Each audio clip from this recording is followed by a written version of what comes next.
जय हिंद दोस्तों, वंदे मातरम। अंतिम रिलीज हो चुकी है। अंतिम, जिसके बारे में कई सारी बातें चल रही थी। मूवी के सेंटर में सलमान खान नहीं बल्कि आयुष थे, जो कि उनकी बहन के पति हैं।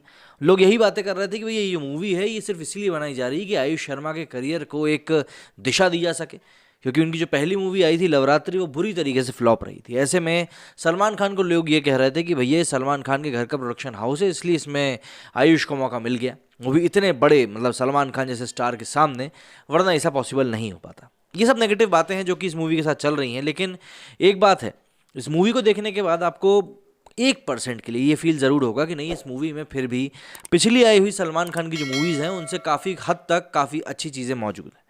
तो ऐसा नहीं है कि ये मूवी पूरी तरीके से एक बोगस फिल्म है या बकवास फिल्म है या कचरा फिल्म है, ऐसा नहीं है। मुंशी पैटर्न के ऊपर बनाई हुई ये मूवी काफ़ी हद तक अपनी जो स्टोरी है, जो अपनी कहानी है, उसके साथ ईमानदारी बरतती है। साथ ही साथ आयुष शर्मा के लिए जिस तरीके से ये मूवी बनाई गई है, ये वो भी बखूबी काम करती है। मतलब आयुष शर्मा को इसमें ज़्यादा एक्टिंग दिखाने का तो मौका नहीं मिला है, लेकिन हाँ, जितना भी उनको काम दिया गया, जितना भी उनको मौका दिया गया, वो इस तरीके से दिया गया कि उनकी एक्टिंग के ऊपर आपका ध्यान ज़्यादा जाएगा भी नहीं। क्योंकि ये मूवी इतनी, मैं कहूँगा उसकी जो पेस है इस मूवी की, उस पेस को इतना बढ़िया तरीके से बनाया गया है कि आप सिर्फ मूवी की कहानी में ही उलझे रह जाएंगे। साथ ही साथ सलमान खान, जो कि पिछले कुछ समय से आलोचनाओं में घिरे हुए थे, खासतौर पे राधे और रेस 3 जैसी मूवीज़ देने के बाद, जिसको कि देखकर लोगों ने अपना सर पकड़ लिया था, अब इस मूवी में एक नए किरदार के साथ सामने आए हैं। उनका किरदार उनकी पिछली जो कुछ मूवीज़ थी उससे काफ़ी हद तक अलग है, कुछ नयापन है। साथ ही साथ उल जुलूल चीज़ें भी नहीं है जो इनकी मूवीज़ में होती थी। मतलब कुछ भी कुछ का इलॉजिक चीज़ें जा रही हैं। हालांकि कुछ चीज़ें ऐसी हैं जो कि इलॉजिकल हैं, लेकिन फिर भी वो डाइजेस्टेबल हैं। जो उनकी पिछली मूवीज़ थी, जैसे कि रेस 3 की अगर हम बात करें, उससे तो काफ़ी हद तक ठीक है।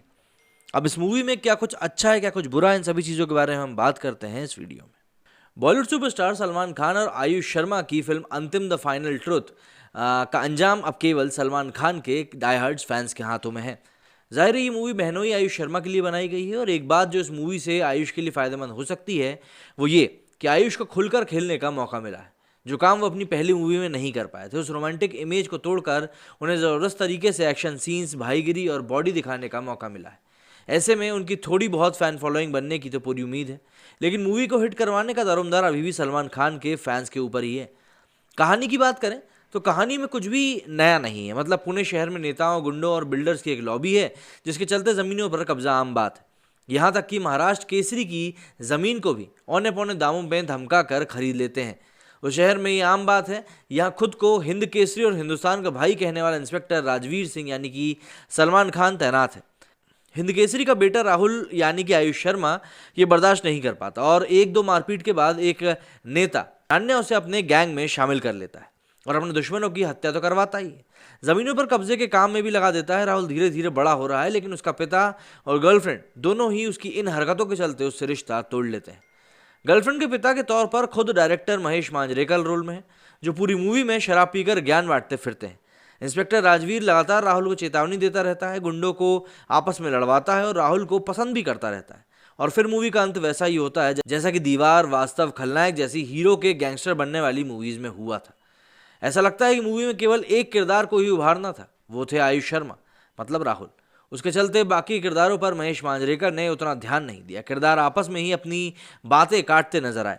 सलमान के किरदार को एक दमदार और सुपरमैन पुलिस इंस्पेक्टर के तौर पर पेश किया गया है, लेकिन लगता है कि जब डायरेक्टर बोलता था उसी सीन में वो सुपरमैन थे, बाकी में लाचार।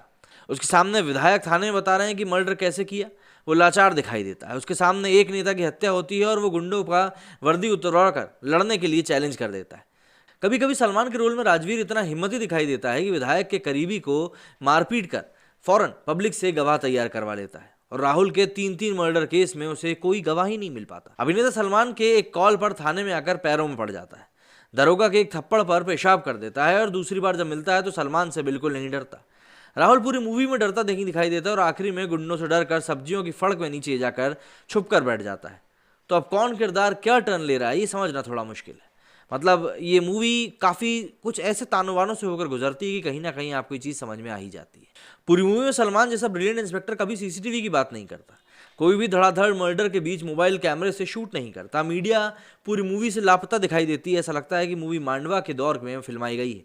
जो महाराष्ट्र केसरी रहा है वो पूरी मूवी है बोरी उठाने का काम करता है, जैसे वो कुश्ती वाले बच्चों को कोचिंग नहीं दे सकता था।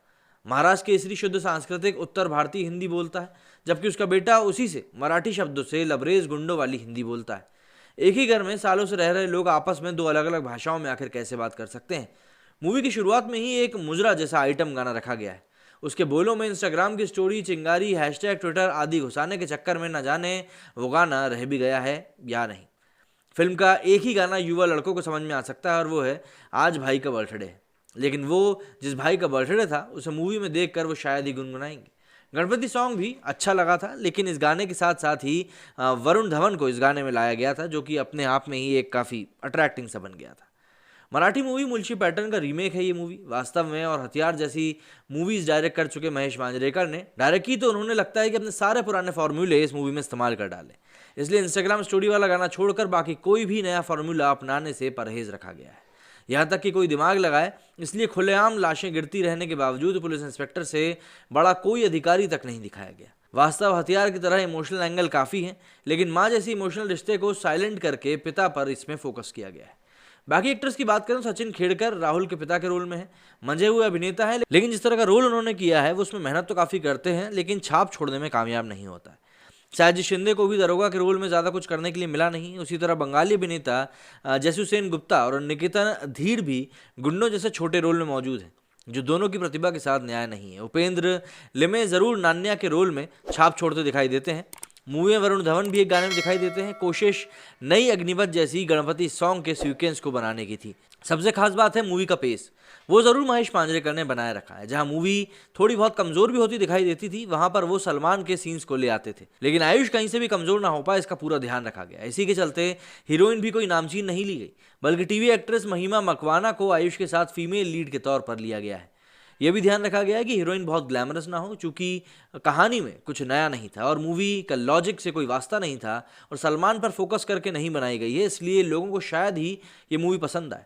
और यही बात सिद्ध भी होती है इस मूवी के आंकड़ों देखकर। मतलब आप इस मूवी के आंकड़ों को देखेंगे तो दैनिक भास्कर की तरफ से जो एक आंकड़े जो रिलीज़ किए जाते हैं, जो रिलीज़ किए गए हैं, उसमें सीधे सीधे तौर पर कहा गया है कि सलमान खान और आयुष शर्मा की अंतिम ने पहले दिन 4.5 करोड़ रुपए कमाए हैं। ट्रेड पंडितों को फिल्म से दूसरे दिन ज़्यादा कलेक्शन की उम्मीद है। मतलब ये जो कलेक्शन है अपने आप में काफ़ी कम है अगर हम दैनिक भास्कर की बात माने तो। लेकिन ये भी सच है कि बॉक्स ऑफिस पर सलमान की मूवीज़ की किस्मत आम दर्शकों के ज़्यादा उनके कट्टर फैंस फॉलोइंग के हाथ में होती है।